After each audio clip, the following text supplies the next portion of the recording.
Hello and welcome to Center of Weirdness, the weird podcast about very weird stuff, but mostly just weird TV episodes. I'm your announcer, Josh, and introducing right now our host, Skinner. Hey, I'm Skinner. Listeners today may win a shitty lamp. Yeah, welcome to Center of Weirdness. We're doing something a little different on this episode. This is all about weird, strange TV, and a big part of the television landscape is game shows. And we wanted to talk about a game show that is near and dear to us, which I think the first time I ever saw this show was with you. On Thanksgiving, I think, right? 2018 or 19, whichever one. Yeah, I think we were together. Yeah. I think I forced it on everybody. I mean, this is one that I grew up watching, but it's one that isn't. I mean, if you watch like game show networks, like clearly this is kind of how we kind of watched it. It is still rerun, but it is the other Alex Trebek show that isn't as well or fondly as remembered, but it is. Yeah, it is. So a very poorly put together show.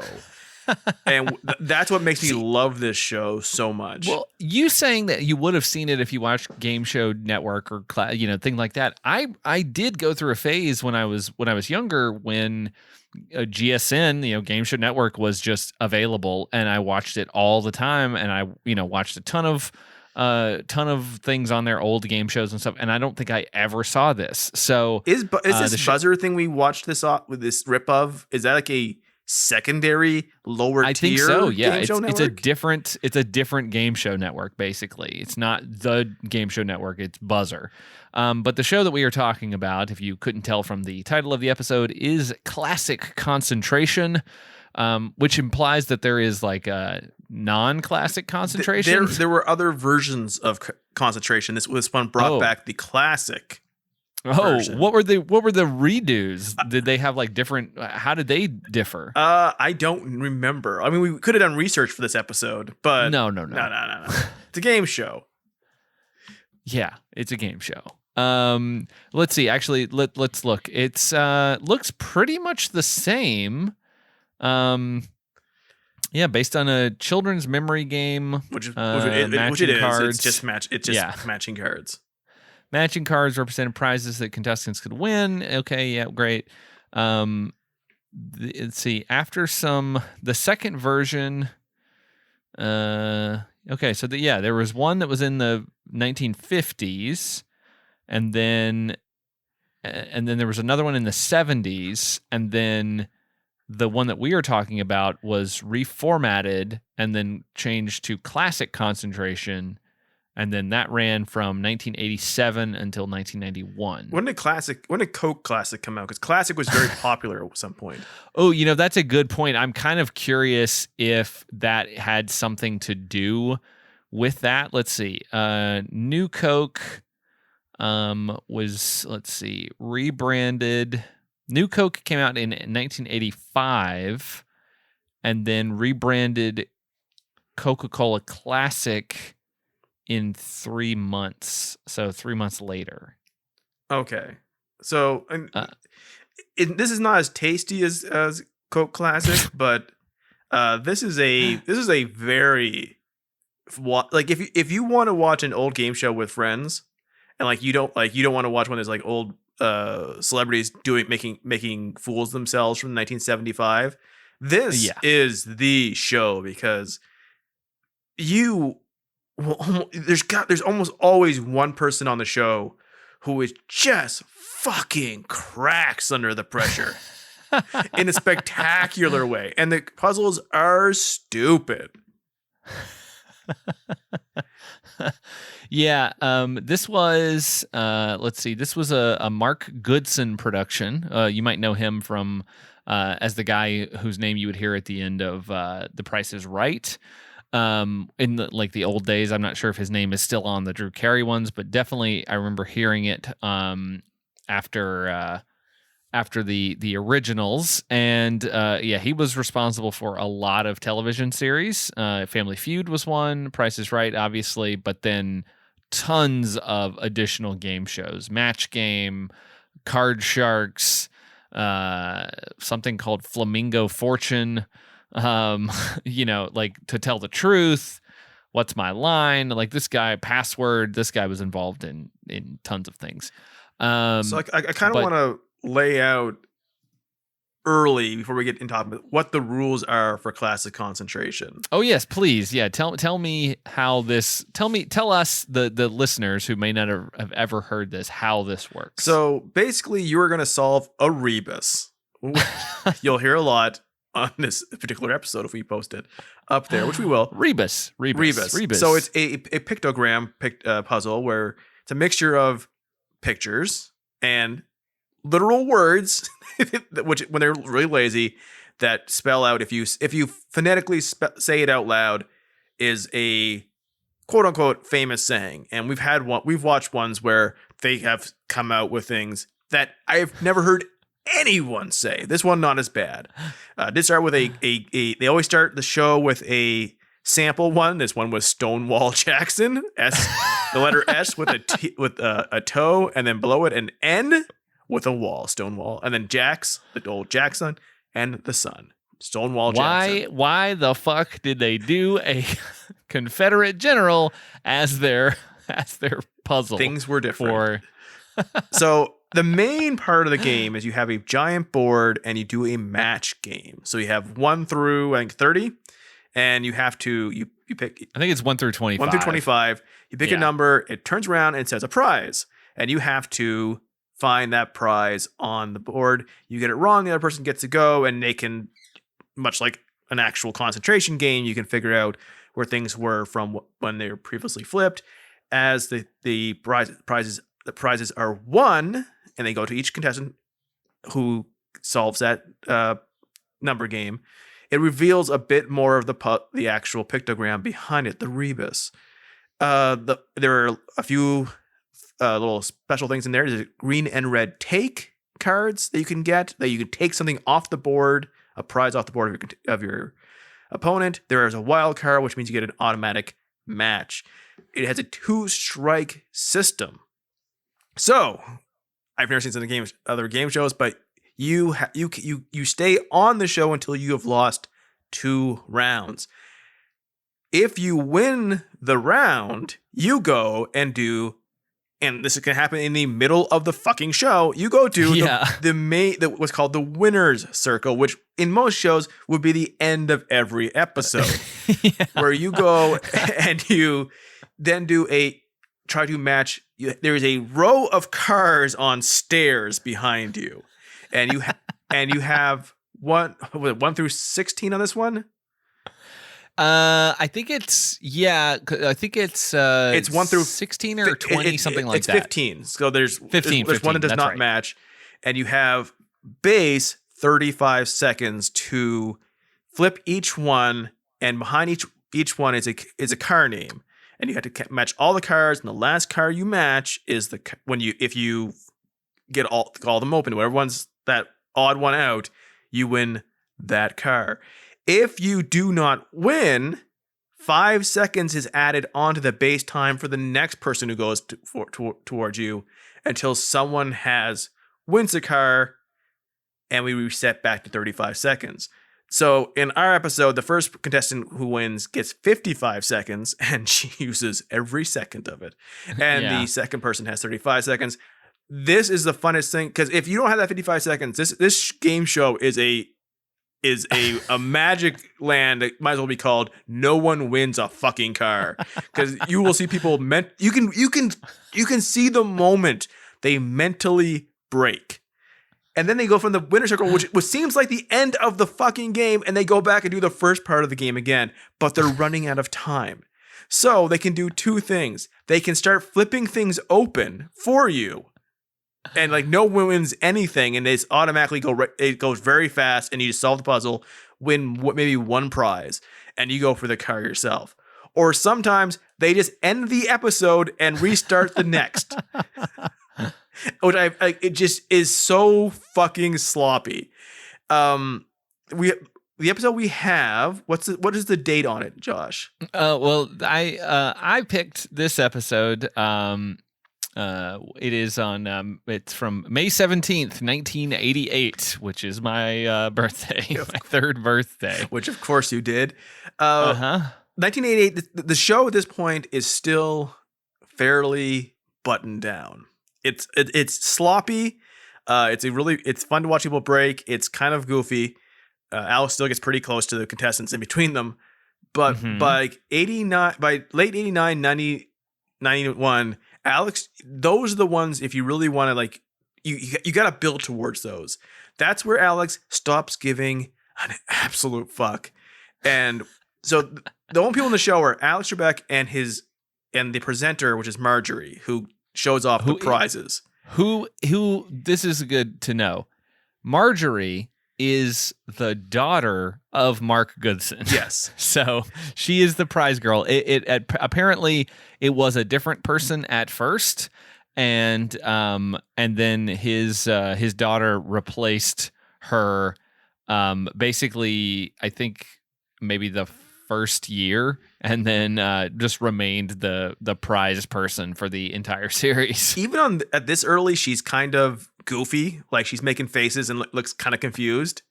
By 90, Alex is openly mocking her constantly.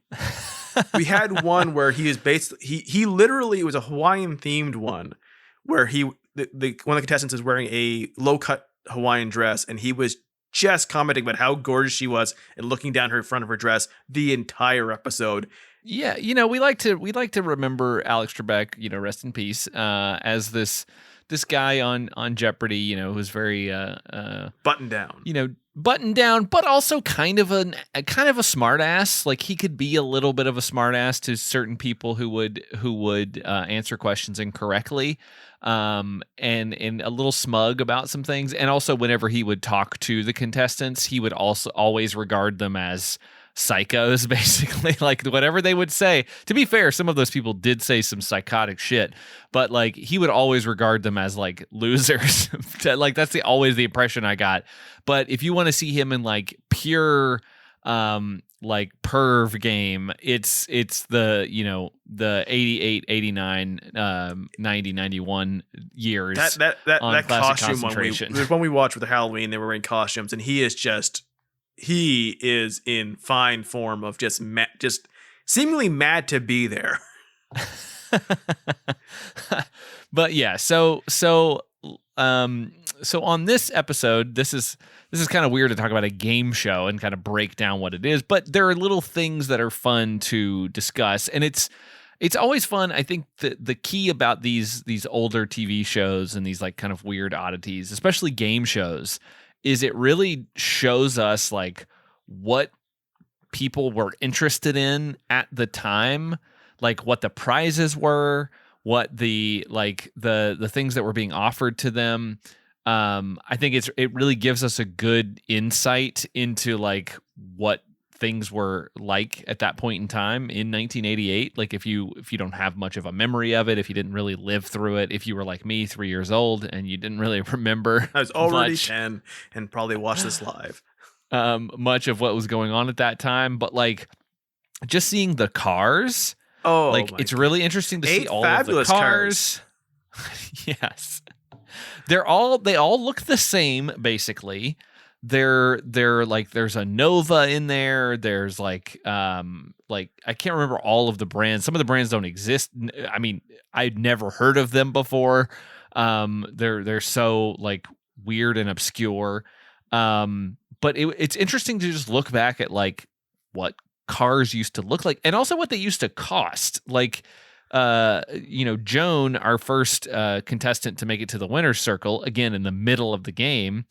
She does win the car, and she uses all 55 seconds to get there. I mean, it is a buzzer beater.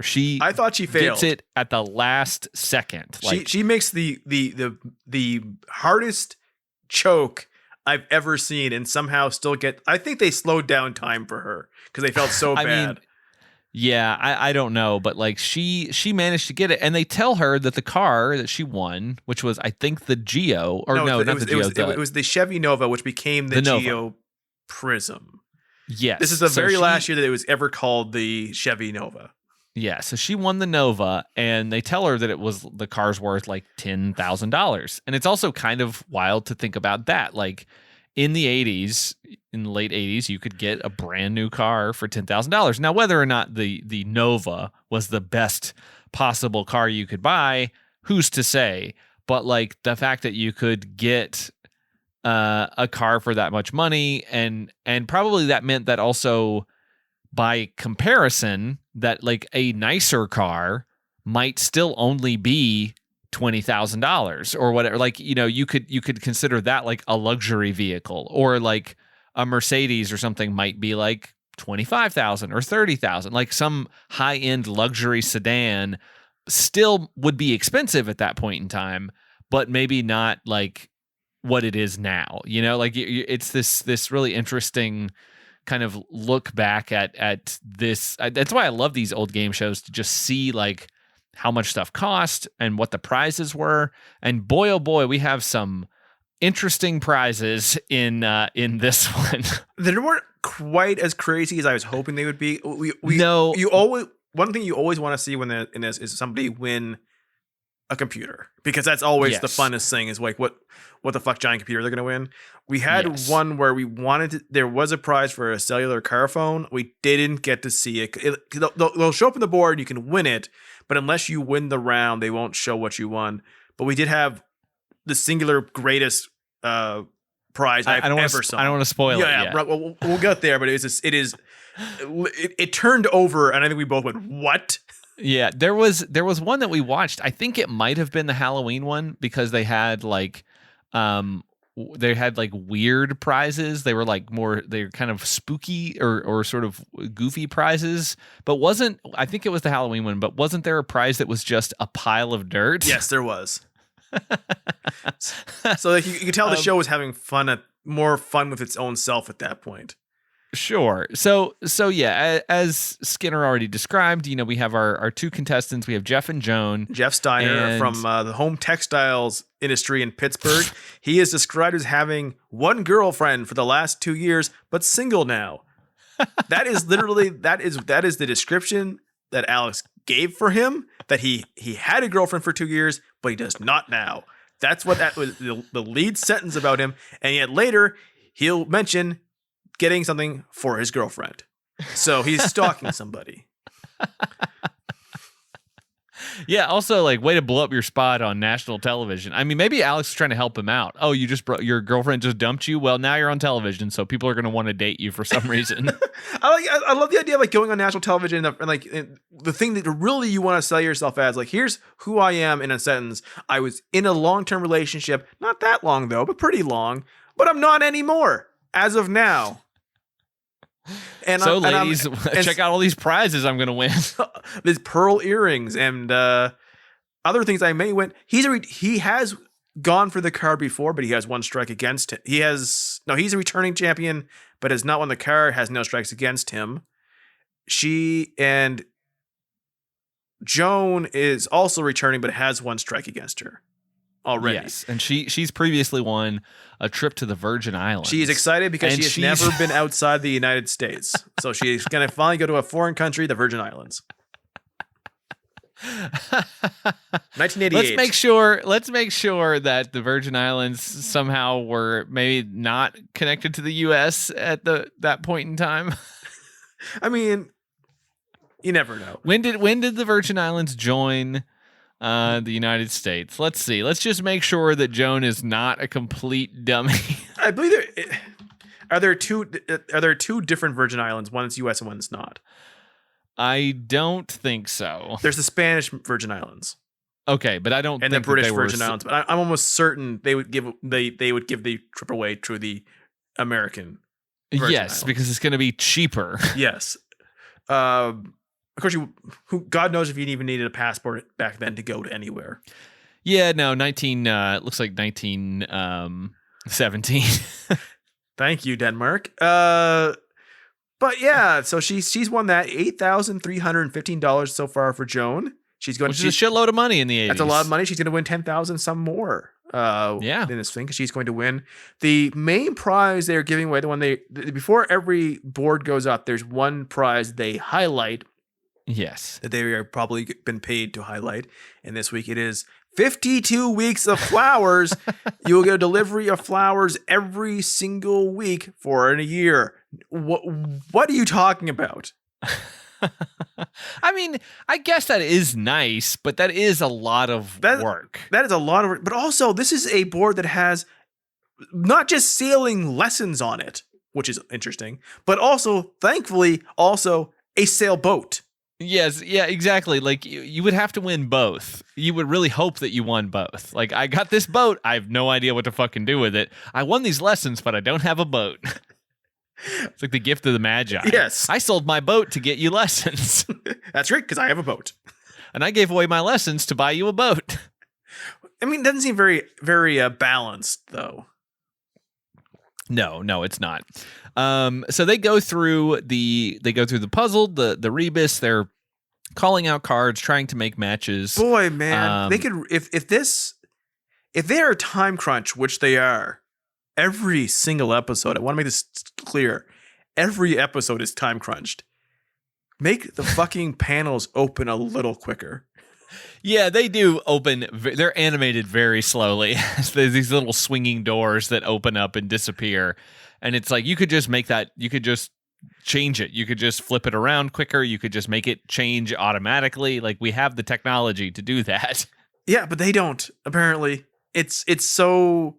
It goes, and then it goes, slowly opens, shows sailing lessons, sailboat, electric recliner, pearl earrings. Yeah, Joan runs the board here. She wins the earrings, the recliner, the sailing lessons. Did she get the Hawaii? There was also a Hawaiian Holiday and electronic keyboard on it. Jeff wins the Hawaiian Holiday and the electric keyboard, and he steals the pearl earrings, which really makes no sense. Well, he says it's for. That's why he says it's for my girlfriend. But we know he is now single. So that's a little hint out for the ladies out there who want a boy who cracks under pressure. It's for this this lady who works at my office and barely will talk to me. I mean, my girlfriend. Well, I've dated her for 2 years, in that I've sat near her at the lunchroom for 2 years. Not the same table. It's for this. I'm getting these for this woman named Susan, who I've noticed has likes pearl earrings. I've noticed this when I'm sitting in the tree outside of her bedroom window, and there's also checking on her every evening. We have dinnerware for 12, which I believe Joan wins. Yeah, Joan wins the ugliest dinnerware I've ever seen. It's got like these. It's got some scenes of the Swedish countryside painted on it. Thankfully, it has butter dish, because everyone needs a butter dish. Yeah, absolutely. Jeff wins the electronic keyboard, which we don't see. I don't know if that. I'm assuming that is like an actual like music keyboard and not a computer keyboard. I'm sure it's a synthesizer and has little drum pads on it. Yes. Oh man, I wish we had seen that. That's a bummer. So I'm going, when I go back to my childhood home this summer, I am going to look for my childhood electronic keyboard with synthesizer and drum pads. Please do. Yeah. And then I play Axel Foley on it. Yeah. So they go through the game. Joan nails it. She has figured it out halfway through. Jeff has no clue. We figured it out halfway through. As we were watching it, we figured it out pretty quickly. These rebuses, some of them are good, some of them are not. I feel like they get. I feel like the rebuses where you just put a random letter in there, or like the full word. There's one in the second puzzle that has the word is the full word, and it's like that. Doesn't feel like that works. Yeah, the first one is better than this one. Is a chef kneading dough, and then the word letters NT for don't, then the letter F and some hens or cocks for fence, then somebody singing me, and then an N for me in. Yeah, and she gets it. Don't fence me in. she wins. The best part about these is when Alex has to then go over and explain the rebus and point out what it is referencing so that everyone at home gets it. I love when he has to say the for the. Because he said that. And then we go to a commercial. We come back from commercial. I mean, should we talk about the commercials? Because this rip has commercials from Buzzer from the from 2019. So it's like obviously a rebroadcast, but not much there because these aren't the original commercials, unfortunately. I think they're sort of I think what really the only thing I want to talk about is that they have a thing where they have it's all for elderly people, either scaring them or trying to get them to trick them into buying something. There is one of those foot ellipticals that you can use while you're at a QB. Does still exist, which I just want to point out has the tagline "Sitting is the new smoking." I want to stress this. Yeah, no one has ever said that about anything. And actually, like no one's talking about smoking in 2019. Yeah, it feels like we'd moved past that. I think. I guess they're trying to say that smoking is gone, and now just sitting on your ass is as bad as smoking. Yeah. So sitting is a new smoking. They also said that the QB will burn 85% more calories than just sitting. So using it doesn't even give you 100% more calorie burning than doing nothing. I'm thinking about buying a QB, although they are very expensive. I did look them up, and they are like $300. I have like full size actual exercise equipment that is less expensive than this partial elliptical. But maybe it is really well made. It comes almost completely assembled. Yeah, they're sure to stress that it's almost completely assembled, but you do need a screwdriver. So Joan comes and and competes for 8 fabulous cars in the winner's circle. She has the full 55 seconds. It felt like she couldn't possibly lose. And yet she almost did. Yeah, it comes down to the last like 2 seconds, and it's pretty it was a bit of a nail biter because she was so close, and I can understand, like, you're in this high pressure situation, and yes, it's easy to be like, oh well, clearly they should remember that, but when you're on television, it is hard. It doesn't stop it from being funny and frustrating. It's funny when anytime they flip something and there's 3 things left and she's just flipped one, and she's just flipped the 2 matching ones. She has flipped both of them in the last 2 flips, just not consecutively. Yeah. And she flips one and you're like, okay, she's 3 seconds left. She's got it. And she pauses for just a breath and says the wrong number.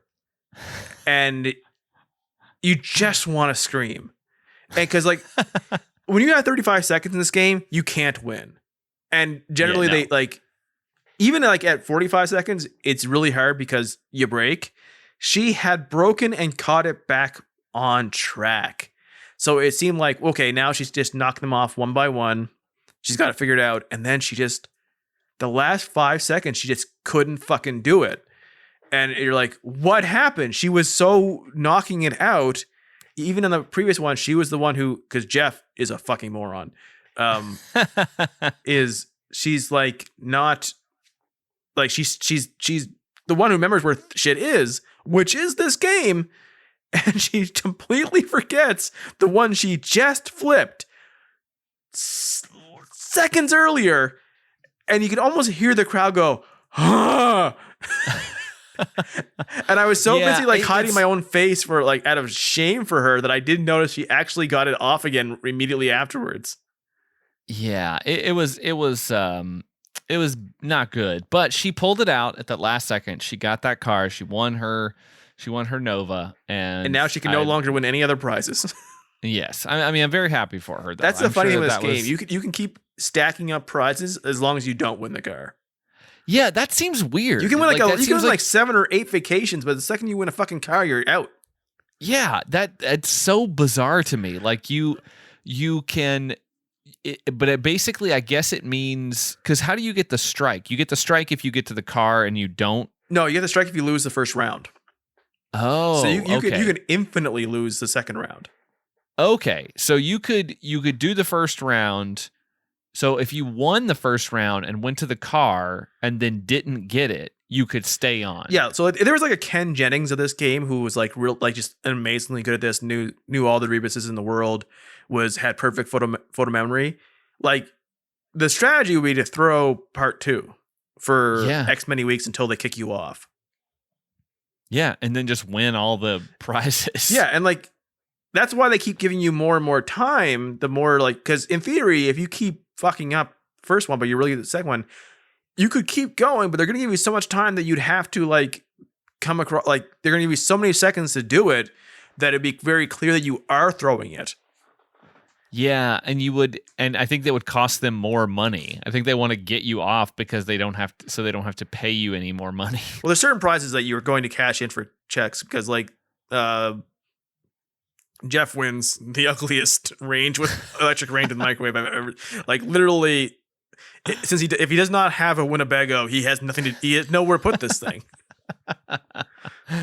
Yeah, so they go to commercial after she wins, and they come back with a new contestant to face off against Jeff. This is Carol.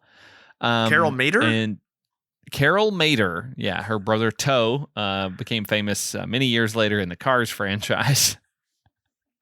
She's a good match for Jeff because she as well cannot figure out fucking anything. She's playing for this massage chair that has a stereo that comes with it, I guess. It has AM FM radio in it. Built in. I don't know why that's funny because we put like fucking Bluetooth speakers and everything. Sure. Like in baseball caps and in headbands and like everywhere. But having an AM FM radio in this chair to me is just so fucking funny. So there's some good prizes here. The first one is, like I said, the massage chair. That's the big one that they're promoting.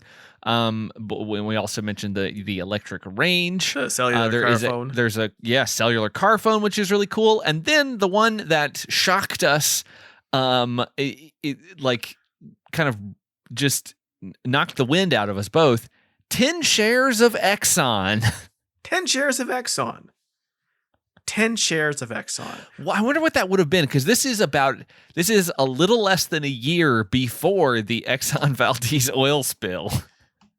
So currently, when I'm sure stocks tanked. So no pun intended. So currently, a share of ExxonMobil is $85.25. So that would be $850 some, right? Okay, sure.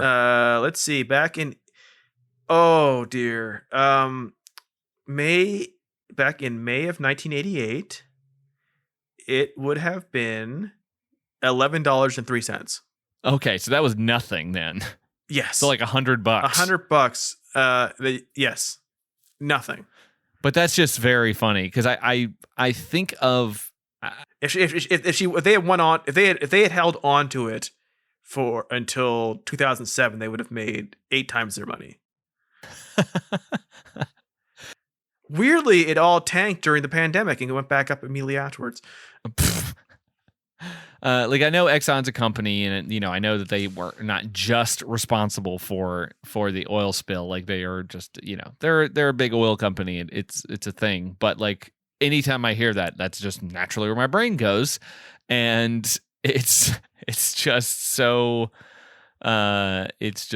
so funny to see that pop up. And also now knowing how much that was worth, it's like nothing. I love that I can nail it down to the day, but yeah, it's worth nothing at all. But that's probably a good share price back then because the stock market is ridiculously overinflated as of like 2012 or so.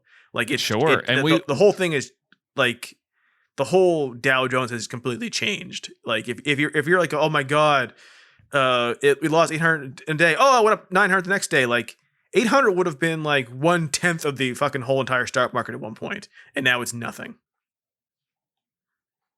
And I guess there was, a year. A year before that in '87 was when we had Black Monday, when the when the Dow dropped like 22% Yeah, in so a single day. So right now we just had a major drop in the Dow Jones last time it was open. I'm sure it'll open higher, but we're getting, everyone's getting ready for the new recession. In the Dow was at $32,977.21 at the moment we're at here. Back in May of 1988, the total amount for the Dow would have been 2007. Oh wow. So over 30,000 higher since then. Yeah. So they unfortunately did not get the 10 shares of Exxon. I would have liked to have seen how they represented that. I would hope like it's some guy in a suit coming out with an envelope. Or what's her name? Marjorie holding up 10 stock certificates, fanning them out like a deck of cards. I am glad we got to see the electric range because it was a piece of shit. It was garbage. It looks like sort of the equivalent of those weird stacked washer dryer units. But it was a range with a microwave all built into one thing. Yeah, like I imagine if I went to a C+ resort in Florida. Not terrible, but not great. I open a closet. This is a thing that exists in an extended stay hotel. Yeah, like you open a closet that has like it's supposed to have a washer dryer stacked. Like you've paid so you can do laundry while you're there for more than a week. But instead of the stacked washer dryer, it's this range, this microwave in a closet. And because it's the late 80s, it is in that beautiful shade of yellow brown that everything seemed to be and in. They love black glass. Love the black glass. They even mentioned like in beautiful black glass.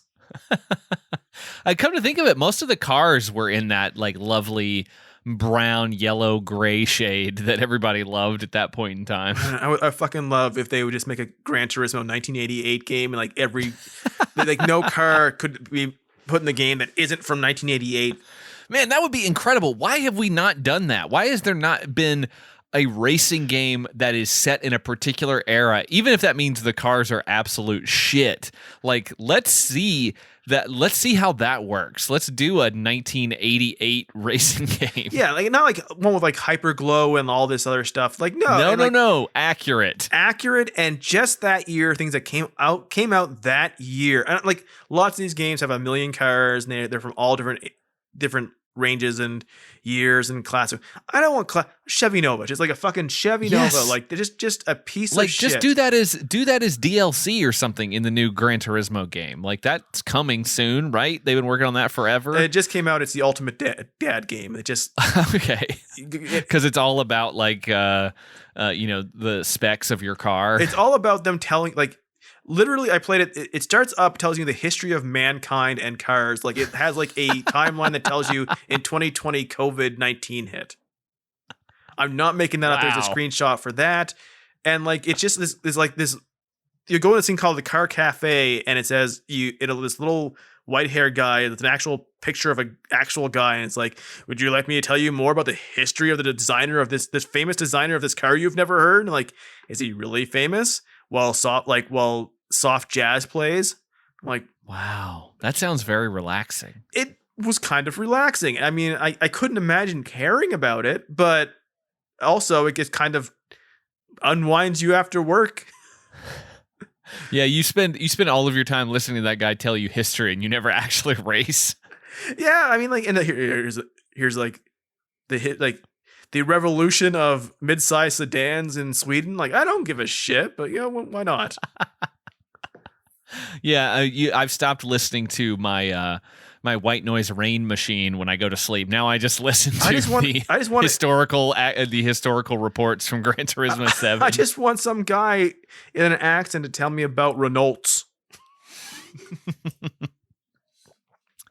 Yeah, that actually sounds great. Gran Turismo should get on that. They should make a DLC of like 80s cars and like legit 80s cars and like a environment that is like 1980s California or something. Yeah, just like you're driving around in a piece of shit around a shitty city. Yeah. You deliver pizza. I don't know. But like, so this round in particular, they run out of time halfway through because they always run out of time. And when they're driving around, you might catch sight of Richard Ramirez, the Night Stalker. If you're lucky, maybe you have a crossover Predator 2 and there's Predator in the City. Chasing your car. But they run out of time in this round, which means they just start opening all the panels in front of the puzzle one by one, and whoever buzzes in first with the answer gets it. Josh and I knew this one before it was even they started doing this. They had to show the entire puzzle, and our boy Jeff and our girl Carol, who could not make a match in this fucking one, wasting our time. They were just absolute bafflingly stupid. Just there's like, 4 seconds where it was all open, and you could just tell Trebek wanted to go, oh, come on. Well, yeah, they were down to the final card before Jeff buzzed in with time to pay the piper. And I'll go through that one because it's kind of lazy. It is a man standing there with arrows pointing to his tie, and then a giant letter M, and then a man whose toupee is blowing off. That seems to be one we've seen a few times, is the toupee. Yes. And then the word "the," because they couldn't figure out another way to do it. I feel like if you were just to do time to pay piper, you would be able to figure it out. I think so. Or you would have someone who goes, time to pay piper, and they'd be like, no, sorry, we were looking for time to pay the piper. And then there's a pie. One and then picture there's of a Roddy cat Piper going. Just the hot rod. And then there's a pie, and then there's a cat with a speech bubble saying "purr" coming out of it. The cat looks very coy. It's looking off to the side, probably towards the contestants, like, "Come on, get this puzzle." And so finally, Jeff gets it, and Trebek, of course, says, "All right, Jeff, you finally got a prize." Like, not just like you got the answer. Jeff, who has been in the winner's circle before, he tells him, you finally won a prize, which means he won last time, probably in the same manner where they opened up everything at the end and won without having gotten a single match. Yeah, basically. So he goes to the winner's circle, and he only has 35 seconds, unfortunately. Because he needs a lot more, man. He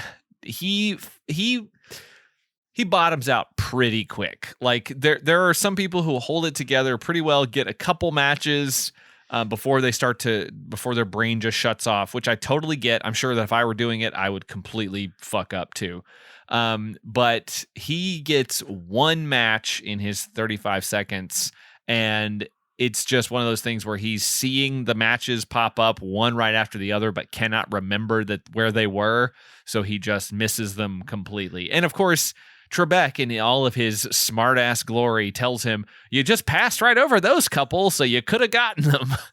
So the strategy is to go 1, 2, 2, 3, 3, 4, and if you catch one that in those range that you've already opened, you go back and do it, and then you continue on.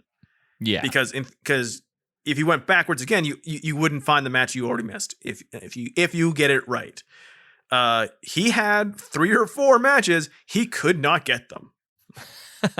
But you could, and like I said, it is a very high pressure thing, but you can always see when they've broken, and almost no one ever gets it back.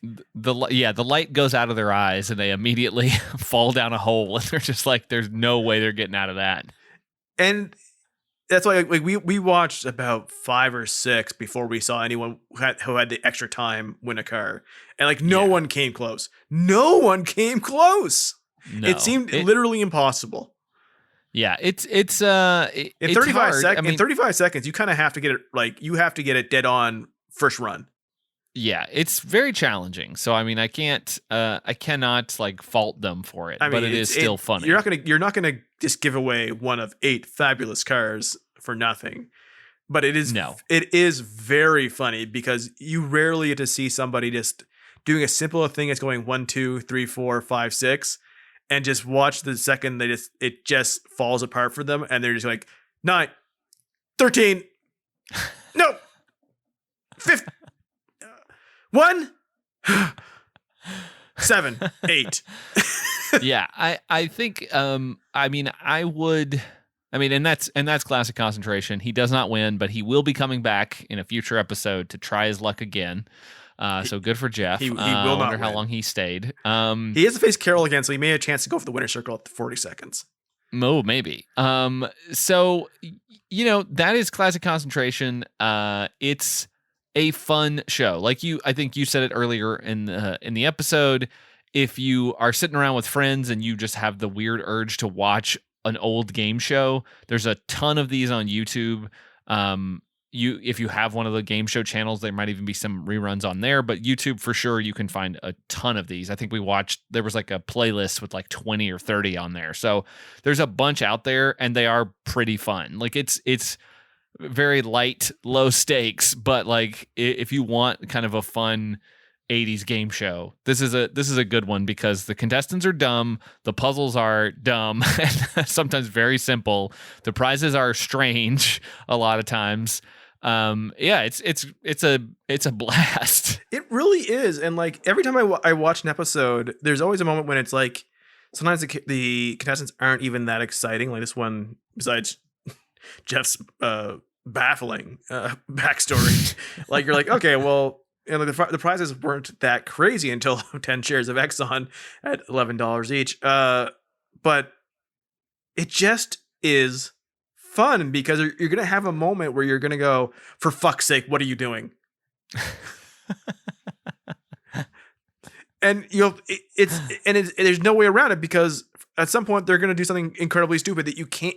No one's that good at this. If you were that good at it, they wouldn't have you on the show, most likely. Yeah, no, it's not. I don't think there's a lot of like skill necessarily involved. Let's see, but yeah, I mean, I guess we should rate this thing on our scale of weirdness. I don't know if it's gonna rate that highly for me because it's not that weird, but I think it is. It's less weird and more quirky. Yeah, sure. That's a good way to describe it. Yeah, so I'm going to give it a 3, mostly because the rules are kind of weird. Sounds like they shifted the time frames and strike stuff a little bit over time because I think they could tell it doesn't make any fucking sense. But that's the fact that the show could end like mid puzzle and they just go, okay, everybody starts again next episode is really weird. They're always running out of time. When you, in theory, like you do 2 puzzles and 1 winner circle at the end. Yeah, that's good. Somehow you work towards that so that it ends on the car part and the puzzles both get in, but it doesn't work out almost ever. And like they barely got into the second part. Like Carol was barely on the show, and that's just kind of like. Having a new contestant halfway through is kind of weird. Having them have almost 0 time and still lose out. Like she's got a strike against her and she was there for like 3 minutes. Yeah, it seems really, that I guess for that alone, I guess I have to go with 3 as well. Just because it's like, all right, well, you're a new contestant. Well, sorry, you don't get to play. We're out of time. Jeff is a returning champion. He hadn't won anything. He'd had 0 winnings. Yeah, it says that on the Wikipedia that early in the show's run, a contestant could win the game and play the bonus round up to 5 times before being retired. But in December of 1987, so basically the same year that the show premiered, contestants were then retired undefeated only after winning 1 car. So basically, they could play, I guess, forever until they won a car. Which, like I said, if you had somebody who like if you had a social media then and people like, because like people like trade strategies, like everyone's the people who are good at Jeopardy are so much better now, and you know the people online who like just who are obsessed with Price is Right, and those people are all basically the entire population of college dorms. Trade strategies of what you would do if you got on the show to kind of game it. You'd have people like, oh, throw the car part, because the prize isn't that much better than the best prizes on the board. Yeah, except for that range. That range is a piece of shit. I want those stocks. I want that cellular car telephone. I want flowers every week. I want to feel so loved. I think that prize should be like flowers every 2 weeks, or like you are throwing out so many fucking flowers. Could you like say like, can I send them like every now and then as somebody else? Yeah, allow me to send this to like my grandmother or something. I just never. Although that sucks, though. You're just like, I was thinking about you, so here's some free flowers that I didn't have to pay for. 1/52 of the amount of flowers I'm going to get for this entire year. It'd be so weird. It's never occurred to me that that's a prize of Flowers of the Week Club. Yeah, I mean that's a modern day podcast thing. Absolutely. Sign up for our Flowers of the Week Club. Oh, fuck. It's great. Watch it. Watch Classic Concentration. Yes. You'll have some fun. You will enjoy yours. A lot of what we do on this show is to like highlight shows that no one's thought about, and also shows we just kind of think people would have fun watching. I really like when Josh picked something this week and we had talked about game shows. Like I just want to do Classic Concentration first because I want people to watch it, because I think if you watch it with friends, you're gonna have such a fucking good time. Oh yeah, for sure. This is a good one. It's totally worth going back to. Trebek's a real creep towards some of the women, so that maybe doesn't age the best, but it's kind of shocking to watch more than anything else. It is, yeah, especially when you get one where he is just gaga over this lady. He's not as bad as Richard Dawson kissing every woman on the Family Feud stage, but if you see him hovering over someone in a red dress and he's maybe dressed as Dracula, that's the episode. You will be shocked at like how unprofessional he is this episode. Yeah, it's a good one. But that's going to do it for this episode of Center of Weirdness. We'll be back in 2 weeks with another fun trip down the television landscape. But until then, I've been Josh. I've been Skinner. And we want you to keep it weird. What would a rebus of that look like? I mean, you're the graphic designer, aren't you? It would be key plus P, and then the word it. No, you could have like Pennywise. Oh, okay. Okay, so key plus P plus Pennywise the clown, his face coming out of the sewer. Yeah. And then, let's see, weird would be... So we had somebody peeing. Okay, pissing. And then... oh man, how do you get to that? How do you get to RD. That end? Okay, yeah, someone taking a piss plus RD, pisser plus Robert Downey. I mean, it's not, minus Junior. That's what it is. It's not that much different than the actual fucking show. We did it. Give us some lamps. I want that range.